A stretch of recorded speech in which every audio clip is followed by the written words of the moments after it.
Hello everyone, welcome at this styling YouTube channel. My name is Dinda and I am Filipina, but at the moment guys, I'm working here in Germany. The styling is all about to share you a beautiful nature from here in Germany. Also the beautiful view from the Philippines, the lifestyle, the everyday life. Yes guys, if you are new in my channel, please don't forget to like and subscribe and you will get notification every time I download a new video. At naniniwala ako sa kasabihang kapag mahirap ka, dapat kumayod ka para guminhawa ang iyong buhay.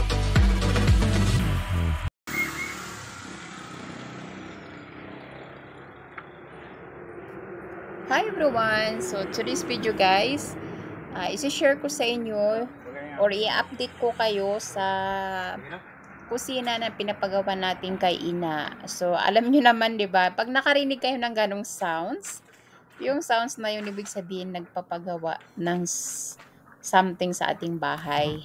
So, ito na nga guys.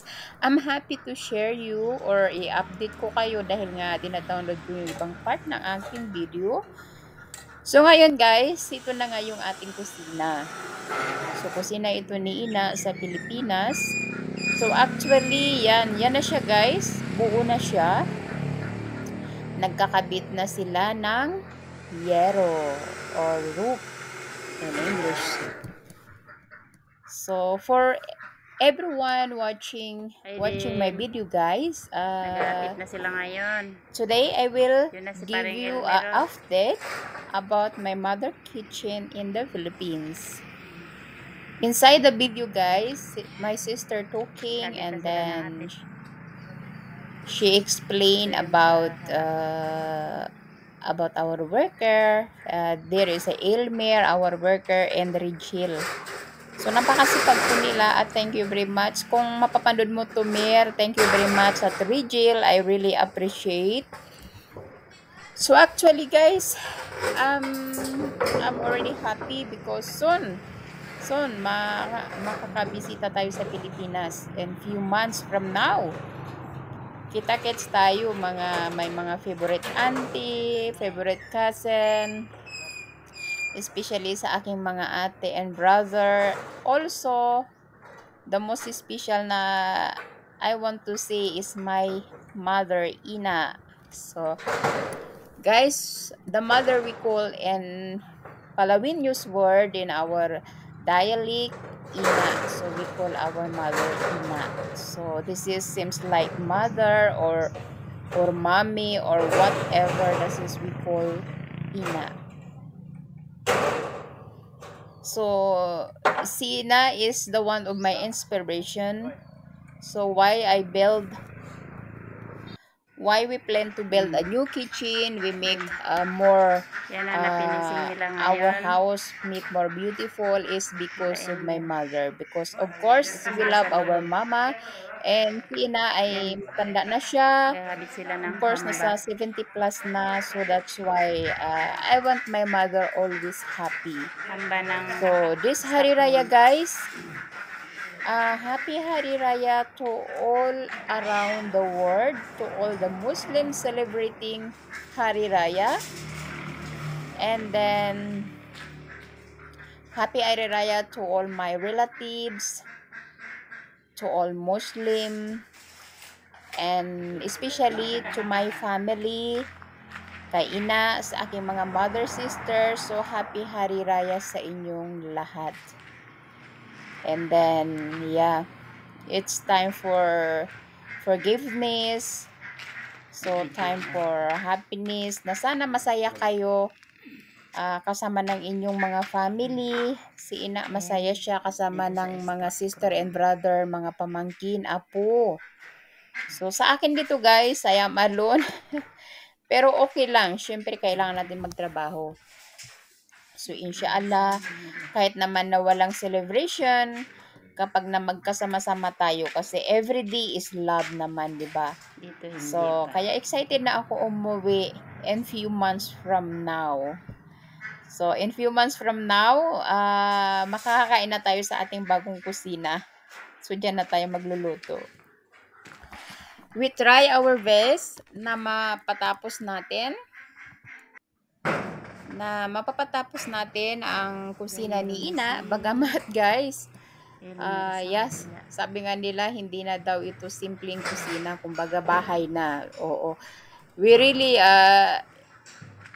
we decide totally kung gaano kalaki ng kitchen natin kasi kailangan natin ng malaking kitchen. So as alam niyo po na malaki yung family namin. Kami lang na magkakapatid or mga pamangkin. So, big family na. So, kaya yun talaga, maganda talaga pag malaking area. So, doon kasi sa amin guys, dyan sa Palawan, medyo mataas yung pinagawa nating kusina kasi nung nakarang baha, pinasok yung malaking bahay natin na tubig. So, ito yung kitchen natin, medyo mataas siya. So, kahit na papano, kahit na magbaha pa yan, safe na siya. Ayan, si Jill. Thank you very much, Jill. So, kwentuhan ko naman kayo about family. Sa akin kasi, guys,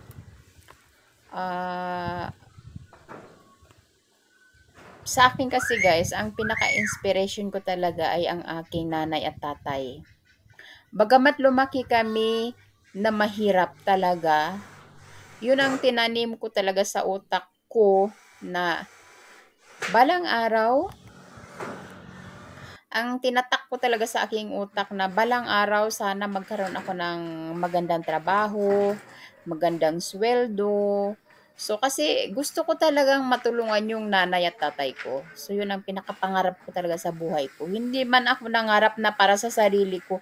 At I think kapag tatanungin mo ako hanggang ngayon, ano ba yung pangarap ko? Hindi ko alam. Ang pangarap ko, masasabi ko sa inyo, gusto kong makita yung nanay ko na masaya. Ayun, hanggat nabubuhay ang nanay ko, gusto kong I do my best para sa nanay ko. Ayaw ko yung nanay ko magkakaroon ng stress dahil sa akin. Ang gusto ko yung nanay ko, maalala niya ako palagi. Yung masaya siya, nakangiti siya. Yun ang gusto kong itanim sa puso ko talaga. So, bagamat guys, matanda na tayo, di ba? So, sa akin, simple lang ang kaligayahan ko. Yung makita ko yung nanay ko na masaya, nakangiti siya, masaya na rin ako. Pag nabibigyan ko sila ng simpleng halaga, nabibigyan ko sila ng konting regalo at nakita ko silang masaya sila. So, yun ang nagbibigay sa akin ng kasayahan. Na makausap ko sila, marinig ko sila. Diba? Ngayon kasi is Hari Raya is a celebrating, kumbaga, pagbibigayan, pagpapatawaran, So, pag ang buhay natin sa abroad, saka mo ma-realize yung tao, kung sino talaga yung pinaka-importante sa'yo, kung sino talaga yung nagbibigay ng saya sa atin. Para sa akin, walang pagbabago. Malapit man ako, malayo ako, yung nanay talaga namin yung inspiration namin. Kasi nga lahat ng ginagawa ako or ginagawa namin magkapatid, isa lang yung aming puno. Na gusto namin yung puno palaging buhay, palaging masigla. Kumbaga sa mangga, yung puno ng mangga, syempre, 'di ba? palaging maganda, palaging yan, ganun. So, it means sa amin, pinaka-inspiration talaga namin magkapatid ay ang naming nanay. So, sana guys, kayo rin, sa lahat ng mga kamag-anak ko nanonood, kung mayroon kayong gustong ibigay sa magulang ninyo, ipadama nyo sa kanila. Hanggat yung nanay nyo, kaya pa nilang i-appreciate. Yung parents nyo, kaya pa nilang ngumiti at kilala pa kayo at masasabi pa sa inyo, thank you, and then na-appreciate nila. Kasi kung gagawin mo, huli na, hindi na nila mararamdaman yan. Kasi minsan may mga anak talaga na bago lang nila ma-realize kung magulang nila wala. So, para sa Hari Raya guys, bibigyan ko kayo ng payo. Gawin nyo na, ipasaya nyo yung parents nyo hanggat sila ay nakaka-appreciate pa sa inyo. So sana guys, meron kayong natutunan. And thank you for watching sa aking video na sana supportahan nyo palagi ang aking mga videos at hindi kayo magsasawang manood.